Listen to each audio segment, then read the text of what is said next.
نشر الطیب فی ذکر النبی الحبیب، اور کتاب ہے مولانا تھانوی رحمۃ اللہ علیہ کی ہے جذب القلوب الی دیار المحبوب، حضرت دہلوی حضرات میں سے کسی کی ہے جذب القلوب الی دیار المحبوب۔ وہ فرماتے ہیں وہ اپنا حج کا سفر اور مشاہدات مدینہ منورہ روضہ اطہر کے اور بیت اللہ شریف کے، اس میں انہوں نے عجیب و غریب اپنے مشاہدات اور تجربات لکھے ہیں۔ ایک بات انہوں نے جو لکھی ہے، فضائل جب لکھے مدینہ منورہ کے، تو وہ فرماتے ہیں پہلی بات تو یہ ہے کہ جس شہر کو ہمیشہ کے لیے نبی علیہ الصلوۃ والسلام کی قیام گاہ اللہ نے قرار دے دیا، اور روضہ اطہر اور وجود عالی وہاں موجود ہے، اور جو مٹی وجود اطہر سے مس ہو رہی ہے وہ عرش عظیم سے جنت المعلیٰ سے افضل ترین ہے۔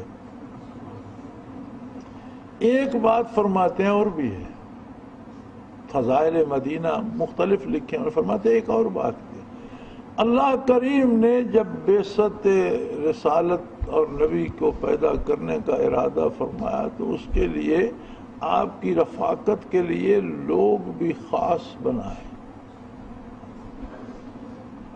وہ فرماتے ہیں کہ اکثر صحابہ کبار کی قبور جو ہیں وہ جنت البقیع میں یا احد میں یا مدینہ منورہ کی حدود میں ہیں، تو فرماتے ہیں حضور نے فرمایا کہ جہاں سے بندے کے وجود کی اصل مٹی یا خاک لی جاتی ہے پھر تو روئے زمین سے جمع ہوتی رہتی ہے، تو اساس جہاں سے بنیاد لی جاتی ہے وہ اس کا مدفن بنتا ہے۔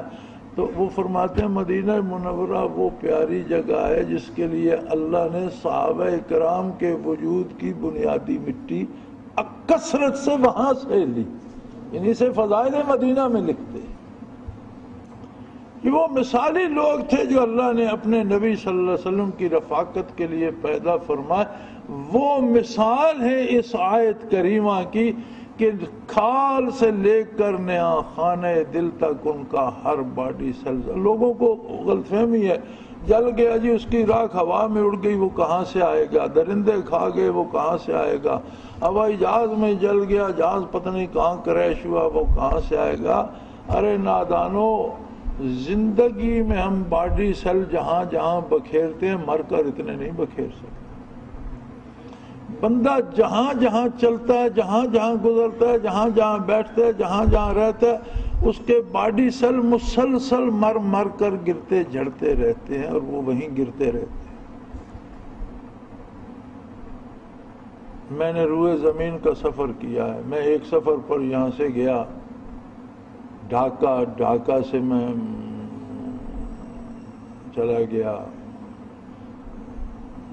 پہلے تو بنگلہ دیش سارا چٹاگانگ ڈھاکہ تک سارا علاقہ پھر کے دیکھا، پھر وہاں سے جاپان تک چلا گیا، راستے میں وہ کون سا وہاں بھی ٹھہرے، جاپان سے چین چلے گئے، چین سے واپس آئے، افریقہ گئے، وہاں سے واپس آئے، متعدد بار امریکہ اور سارا امریکہ پھر کے دیکھا، سارے ملک میں پھرے، سکنڈینیویا کے سارے ممالک پھرے، برطانیہ سارا کئی بار پھرے۔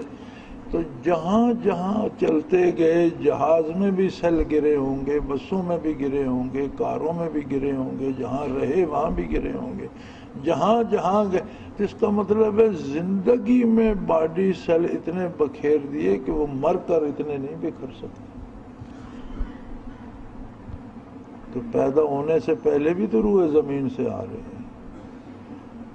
ایک بنیاد ایک چٹکی کو اللہ نے بنایا، پھر روئے زمین سے اس کے وجود کے سیل کہیں سے فروٹ کی شکل میں، کہیں سے دوا کی شکل میں، کہیں سے غذا کی شکل میں، کہیں سے گوشت دودھ کی کہاں کہاں سے دنیا سے چیزیں ہم لے کے کھاتے ہیں، کہاں کہاں سے آتی ہیں اور وجود کا حصہ بنتی ہیں۔ اس وجود تک وہ دانہ پہنچتا ہے جس کے باڈی سیل اس میں موجود ہیں اور انہوں نے وجود کا حصہ بننا ہے۔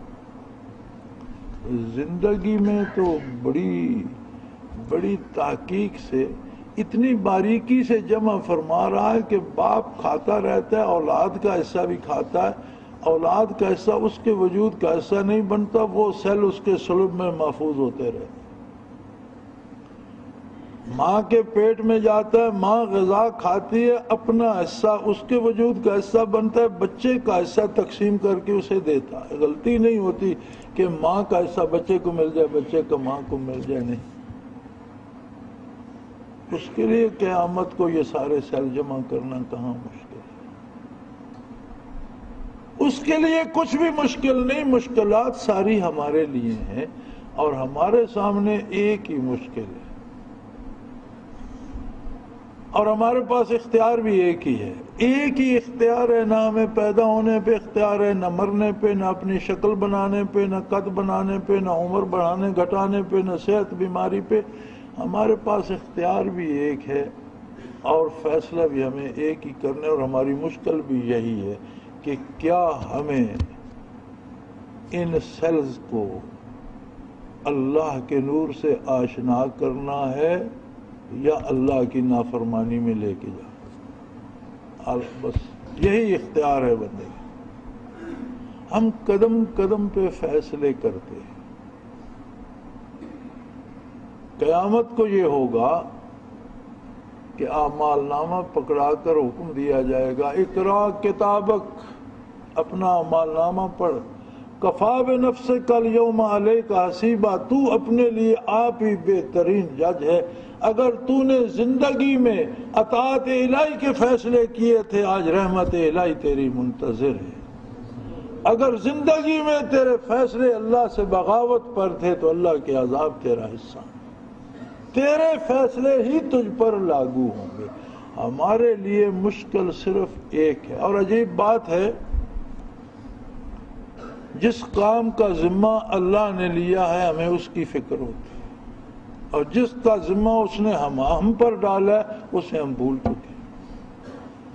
ساری عمر ہم روزی کے پیچھے دوڑتے گزار دیتے ہیں۔ وہ فرماتا ہے ما من دابۃ فی الارض الا علی اللہ رزقها، جس کو میں نے زمین پہ حیات دی ہے اس سے رزق دینا میری ذمہ داری ہے۔ ہم کام کیوں کرتے ہیں؟ اس لیے کہ کام کرنا عبادت ہے، رزق حلال کو تلاش کرنا فرض عین ہے۔ جس طرح نماز فرض عین ہے، روزہ فرض عین ہے، اسی طرح رزق حلال کے لیے محنت کرنا بھی فرض عین ہے، اور وہ بھی عبادت ہے۔ ہم عبادت کرتے ہیں، روزی تو وہی نصیب ہوتی ہے جو وہ ہمیں دیتا ہے۔ کتنے لوگ سارا دن محنت کرتے ہیں، ایک وقت کا کھانے کو ملتا ہے، اور کتنے لوگ نکمے بیٹھے رہتے ہیں اور دونوں وقت اعلیٰ سے اعلیٰ کھانا ملتا ہے۔ روزی تو وہ دیتا ہے، حساب بھی وہ لے گا، کھایا کتنا، شکر کتنا ادا کیا۔ ہمارے پاس ایک ہی فیصلہ ہے، اور یہی مشکل ہے ہمارے لیے۔ ہمیں اللہ کی یاد کو دل میں بسانا ہے، ہمیں بھی بال سے لے کر کھال اور کھال سے لے کر نیا خانہ دل تک ہر باڈی سیل کو ذاکر کرنا ہے، یا اللہ سے بغاوت کر کے جینا ہے، جو ہوگی دیکھی جائے گی۔ ہوگا ہمارے سے کرنے سے کچھ نہیں ہوگا، وہی جو وہ چاہتا ہے، ہمارا فیصلہ خود ہم پر لاگو ہو جائے۔ تو میرے بھائی، اللہ کریم آپ سب کو بامراد کرے۔ یہ رونقیں، یہ محفلیں، یہ محنت، یہ مجاہدہ صرف اس ایک مقصد کے لیے ہے کہ ہر آنے والے کا ہر باڈی سیل ذاکر ہو جائے، اور جب یہ ذکر نصیب ہو جاتا ہے تو پھر یہ ٹوٹتا نہیں، نیند تو نیند، پھر یہ موت میں بھی نہیں ٹوٹتا۔ ہر سیل جہاں ہوتا ہے وہاں سے اللہ کی آواز اٹھتی رہتی ہے۔ اہل اللہ کی قبور کے ذرات بھی ذاکر ہو جاتے ہیں، اور یہ بڑا اللہ کریم کا بہت بڑا انعام ہے۔ اس کی قدر کیجئے، اپنی پوری محنت، پوری یکسوئی کے ساتھ اس ایک مقصد کے حصول پہ مرتکز کر دیجئے۔ اللہ کریم ہماری خطائیں معاف فرمائے، اور تمام احباب حاضر و غائب سب کو بامراد کرے۔ وآخر دعوانا الحمدللہ رب العالمین۔